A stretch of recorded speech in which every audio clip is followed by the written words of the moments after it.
Good morning. स्वागत है आप सभी का अपने यूट्यूब चैनल टीएमसी नॉलेज में। आज हम लोग देखेंगे विज्ञान के कुछ महत्वपूर्ण प्रश्न जो बीपीएससी द्वारा आयोजित विभिन्न परीक्षाओं में पूछे गए हैं। बीपीएससी और बीएसएससी द्वारा आयोजित परीक्षाओं में पूछे गए ये विभिन्न प्रश्न हैं। ये केमिस्ट्री से संबंधित हैं। इसमें कुल 15 प्रश्नों का एक सेट है। तो आइए देखते हैं कितने प्रकार की क्वांटम संख्याएं होती हैं। इसमें पहला प्रश्न है कितने प्रकार की क्वांटम संख्याएं होती हैं। तो इसमें क्वांटम संख्याओं की जो संख्या है वो कुल 4 होती हैं। इसका सही जवाब है 4। नेक्स्ट प्रश्न है कि चक्रण क्वांटम संख्या के कितने मान संभव हैं। तो इसमें चक्रण क्वांटम जो होता है तो उसके 2 मान संभव होते हैं, यानी कि इसका सही जवाब है 2। अगला प्रश्न है कि निम्नलिखित में से किसमें ऋणात्मक आवेश होता है, यानी कि नेगेटिव चार्ज किसमें होता है। तो इसमें सही जवाब है कि बीटा किरण जो होती है, यानी कि बीटा किरणों में नेगेटिव चार्ज होता है। देखिए बीपीएससी द्वारा 2002 में पूछा गया एक प्रश्न है। नेक्स्ट सवाल है कार्बन तिथि निर्धारण में कार्बन का कौन सा या कौन से समस्थानिक प्रयुक्त होता है या होते हैं। बताना है कार्बन तिथि निर्धारण जो होता है इसमें कार्बन 14 पद्धति के द्वारा विभिन्न जीवाश्मों की या विभिन्न जो है कि वस्तुओं की खुदाई से जो मिले वस्तुएं होते हैं उनका आयु पता लगाने के लिए इसमें जो कार्बन तिथि निर्धारण जो पद्धति का उपयोग होता है उसमें कार्बन के किस समस्थानिक का प्रयोग होता है। तो इसका सही जवाब है 6C14, यानी कि केवल 6C14, यानी कि कार्बन के उस समस्थानिक का उपयोग जो है कि होता है। अगला प्रश्न है कि अल्फा कण में 2 धनात्मक आवेश होते हैं, यानी चार्ज होते हैं। इसका द्रव्यमान निम्न में से किस एक के लगभग बराबर होता है। 2 प्रोटॉन का द्रव्यमान हीलियम के एक परमाणु का द्रव्यमान के बराबर, या फिर है कि 2 पॉजिट्रॉन तथा 2 न्यूट्रॉन के द्रव्यमानों का योग के बराबर, या फिर 2 पॉजिट्रॉन द्रव्यमान क्योंकि प्रत्येक पॉजिट्रॉन में एकल धनात्मक आवेश होता है। ये 2016 में पूछा गया प्रश्न है। तो इसका सही जवाब है कि अल्फा कण में जो 2 धनात्मक चार्ज होते हैं इसका द्रव्यमान जो होता है वो हीलियम के एक परमाणु के द्रव्यमान के बराबर होता है। नेक्स्ट प्रश्न है किस प्रकार की अभिक्रिया में सबसे अधिक हानिकारक विकिरण पैदा होता है। तो इसका सही जवाब है कि विखंडन अभिक्रिया जो होती है तो उसमें जो सबसे अधिक हानिकारक जो है वो विकिरण पैदा होता है। तो इसका सही जवाब है विखंडन अभिक्रिया। अगला प्रश्न है रक्त कैंसर यानी कि ल्यूकीमिया की रोकथाम में प्रयोग किया जाने वाला रेडियो समस्थानिक कौन है। तो इसका सही जवाब है फास्फोरस 32। ये जो है इसका सही आंसर होगा। जो रक्त कैंसर यानी कि जो ब्लड कैंसर होते हैं जिसके ल्यूकीमिया कहा जाता है उसके रोकथाम के लिए या उसको रोकने के लिए ये प्रयोग किया जाता है। अगला प्रश्न है वर्ष 1945 में नागासाकी में गिराए गए बमों में कौन सा विस्फोटक प्रयुक्त किया गया था। इसका सही जवाब है कि इसमें प्लूटोनियम जो है कि वो हिरोशिमा नागासाकी में जो बम गिराए गए थे उसमें विस्फोटक पदार्थ के रूप में प्रयुक्त किया गया था।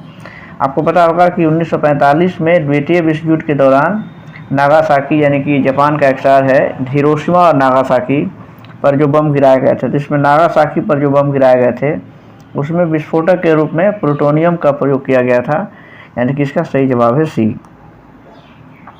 अगला प्रश्न है कि इसमें देखिए इसका प्रश्न पूरा ऐसे है कि आयनिक यौगिकों के संदर्भ में निम्नलिखित कथनों पर विचार कीजिए। अब इसमें 2 कथन दिए गए हैं। पहला कथन है कि आयनिक यौगिक अल्कोहल में अघुलनशील होते हैं, या आयनिक यौगिक ठोस अवस्था में विद्युत के सुचालक होते हैं, विद्युत के। तो ये बताना है कि उपयुक्त में से कौन सा या कौन से कथन सही हैं।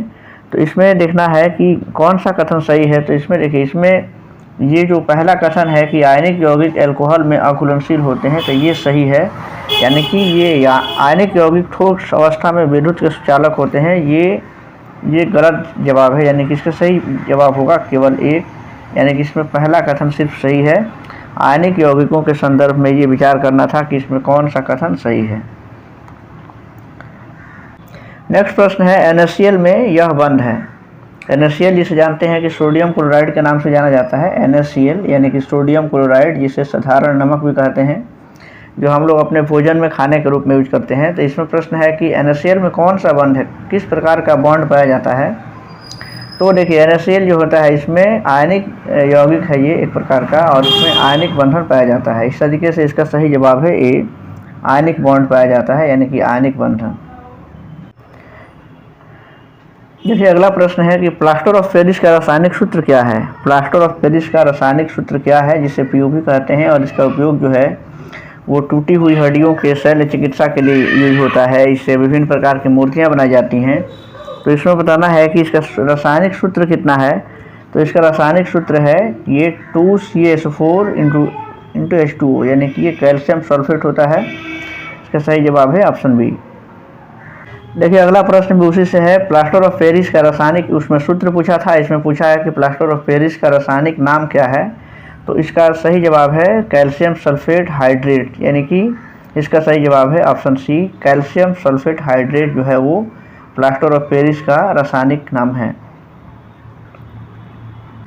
नेक्स्ट प्रश्न है, निम्नलिखित में से किस खनिज द्वारा लोहा प्राप्त किया जाता है। ये बताना है कि जो ऑप्शन 4 आपको दिख रहे हैं, चूने का पत्थर, पिंच ब्लेड, मोनोजाइट, रेत या फिर हेमेटाइट, तो लोहे किस खनिज के द्वारा लोहा प्राप्त किया जाता है, ये अगला प्रश्न है।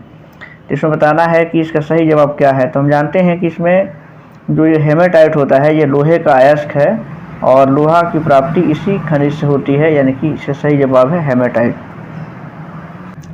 अगला प्रश्न, स्टील को कठोरता प्रदान करने के लिए मिलाई जाती है। बताना है कि स्टील में कठोरता प्रदान करने के लिए उसमें क्या मिलाया जाता है, कार्बन, मैग्नीज, सिलिकॉन या फिर क्रोमियम। तो इसका सही जवाब है कि स्टील में कठोरता प्रदान करने के लिए उसमें क्रोमियम मिलाया जाता है।